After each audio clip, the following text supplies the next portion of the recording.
ನಮಸ್ಕಾರ ಸ್ನೇಹಿತರೆ, ನಾನು ನಿಮ್ಮ ಮಧು ಹುಳಿಯಾರ್. ಇವತ್ತಿನ ವಿಷಯ ಬಂದು ಡಾಕ್ಯುಮೆಂಟ್ ಅಥವಾ ಕ್ರೈಟೀರಿಯಾ ಎಲಿಜಿಬಿಲಿಟಿ ಅಂತ ಹೆಂಗೆ ತಿಳ್ಕೊಳೋದು ನಾವು ನಮ್ಮ ಪರ್ಸನಲ್ ಲೋನಲ್ಲಿ ಅಂದರೆ, ನಮಗೆ ಬ್ಯಾಂಕ್ ಅಥವಾ ಫೈನಾನ್ಸ್ ಇನ್ಸ್ಟಿಟ್ಯೂಟ್ಗಳು ಕ್ರೈಟೀರಿಯಾ ಇಟ್ಕೊಂಡಿರ್ತವೆ. ಆ ಕ್ರೈಟೀರಿಯಾ ಮೇಲೆ ನಿಮ್ಮ ಡಾಕ್ಯುಮೆಂಟು, ನಿಮ್ಮ ಎಲಿಜಿಬಿಲಿಟಿ, ನಿಮ್ಮ ಕಂಪನಿ ನಿಮಗೆ ಸಿಗಬೇಕಾಗುತ್ತೆ. ಎಕ್ಸಾಂಪಲ್ಲು, ಪ್ರತಿ ಕ್ರೈಟೀರಿಯಾನು ಕೂಡ ಡಿಸೈನ್ ಆಗಿರುತ್ತೆ. ಅವ್ರದ್ದೇ ಪ್ರಾಡಕ್ಟಲ್ಲಿ ಪಾಲಿಸಿಯಲ್ಲಿ ಡಿಸೈನ್ ಮಾಡಿರ್ತಾರೆ.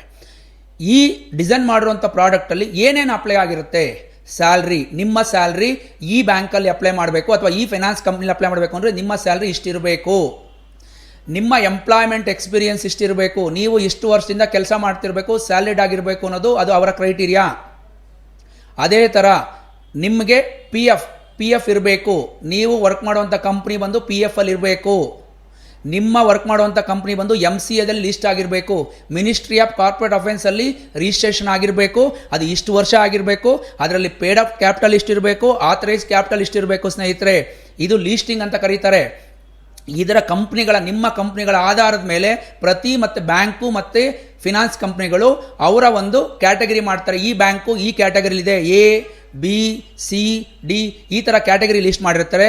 ಆ ಕ್ಯಾಟಗರಿಯಲ್ಲಿ ಬಂದರೆ ಆ ಕಂಪ್ನಿಗಳಿಗೆ ಅದದೇ ಒಂದು ರೈಟ್ ಆಫ್ ಇಂಟ್ರೆಸ್ಟ್ ಫಿಕ್ಸ್ ಆಗುತ್ತೆ. ಸ್ನೇಹಿತರೆ, ಒಂದು ವೇಳೆ ಅವರು ಡಿಸೈನ್ ಮಾಡಿರೋ ಕ್ಯಾಟಗರಿಯಲ್ಲಿ ನಿಮ್ಮ ಕಂಪ್ನಿ, ನೀವು ಯಾರೆಲ್ಲ ವರ್ಕ್ ಮಾಡ್ತಿದ್ರು ಆ ಕಂಪ್ನಿ ಲಿಸ್ಟಲ್ಲಿ ಬಂದಿಲ್ಲ ಅಂದರೆ ಅಂಥ ಸಮಯದಲ್ಲಿ ನಿಮ್ಮ ಅಪ್ಲಿಕೇಶನ್ ರಿಜೆಕ್ಟ್ ಆಗುತ್ತೆ. ಅವ್ರು ಹೇಳ್ತಾರೆ, ನಿಮ್ಮ ಕಂಪನಿ ನಮ್ಮ ಬ್ಯಾಂಕ್ ಕ್ಯಾಟಗರಿಯಲ್ಲಿ ಇಲ್ಲ.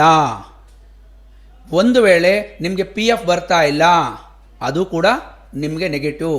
ನಿಮ್ಮ ಪ್ರೊಪ್ರೈಟರ್ಶಿಪ್ ಕಂಪ್ನಿಯಲ್ಲಿ ಕೆಲಸ ಮಾಡ್ತಾ ಇದ್ದೀರಾ, ಒಬ್ಬರು ಓನರ್ ಇರೋಂಥ ಕಂಪ್ನಿ ಕೆಲಸ ಮಾಡ್ತೀರಾ ಸ್ನೇಹಿತರೆ, ನಿಮಗೆ ಲೋನ್ ಸಿಗ್ತಾ ಇಲ್ಲ ಅಂದರೆ ಆ ಬ್ಯಾಂಕಲ್ಲಿ ಆ ಕ್ರೈಟೀರಿಯಾನ ಅವರು ಆ್ಯಡ್ ಮಾಡಿರಲ್ಲ. ಇಬ್ಬರು ಓನರ್ಸ್ ಇರೋಂಥ ಕಂಪ್ನಿನ ಪಾರ್ಟ್ನರ್ಶಿಪ್ ಕಂಪ್ನಿ ಅಂತ ಕರೀತಾರೆ ಸ್ನೇಹಿತರೆ. ಆ ಪಾರ್ಟ್ನರ್ಶಿಪ್ ಕಂಪ್ನಿ ಇದ್ದಾಗ ಅದರಲ್ಲಿ ನೀವು ಕೆಲಸ ಮಾಡ್ತಿದ್ರು ಕೂಡ ಕೆಲವೊಂದು ಬ್ಯಾಂಕ್ಗಳಲ್ಲಿ, ಕೆಲವೊಂದು ಫೈನಾನ್ಸ್ ಕಂಪ್ನಿಗಳಿಗೆ ಎಲಿಜಿಬಿಲಿಟಿ ಇರಲ್ಲ. ಸೊ ಈ ಪಾಲಿಸಿ ಮೇಲೆ, ಪ್ರತಿಯೊಂದು ಬ್ಯಾಂಕ್ಗಳ ಪಾಲಿಸಿ ಮೇಲೆ ನಿಮಗೆ ಲೋನ್ ಸಿಗ್ತಾ ಹೋಗುತ್ತೆ. ಕ್ರೈಟೀರಿಯಾದ ಒಂದೊಂದೇ ಅಂಶಗಳನ್ನ ನಾನು ಹೇಳ್ತಾ ಹೋಗ್ತೀನಿ, ಇದನ್ನ ನೋಟ್ ಮಾಡ್ಕೊಳ್ಳಿ. ಪ್ರತಿಯೊಬ್ಬರು ನಿಮ್ಮ ಸ್ಯಾಲ್ರಿ ಮೇಲೆ ನೀವು ಲೋನ್ ತಗೋಬೇಕು ಅಂದರೆ ನಿಮ್ಮ ಎಂಪ್ಲಾಯ್ಮೆಂಟ್ ಎಕ್ಸ್ಪೀರಿಯನ್ಸ್ ಬೇಕಾಗುತ್ತೆ. ಪ್ರತಿ ತಿಂಗಳು ನಿಮಗೆ ಸ್ಯಾಲ್ರಿ ಕ್ರೆಡಿಟ್ ಆಗಿರಬೇಕು.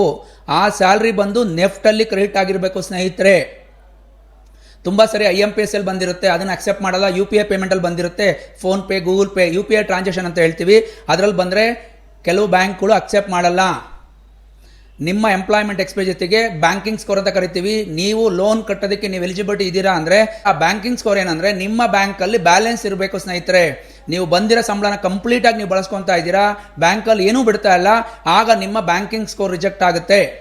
ಈ ಥರ ತುಂಬ ಸ್ಕೋರ್ಸ್ ಇದೆ, ಅದರಲ್ಲಿ ನೀವು ಎಲಿಜಿಬಿಲಿಟಿ ಬರಬೇಕಾಗುತ್ತೆ. ಸ್ನೇಹಿತರೆ, ಇನ್ನೂ ವಿಷಯದೊಂದಿಗೆ ಮತ್ತೆ ಸಿಗೋಣ. ಈ ವಿಡಿಯೋ ನಿಮ್ಗೆ ಇಷ್ಟ ಆದರೆ ಲೈಕ್ ಮಾಡಿ, ಶೇರ್ ಮಾಡಿ, ಸಬ್ಸ್ಕ್ರೈಬ್ ಮಾಡಿ. ಧನ್ಯವಾದಗಳು.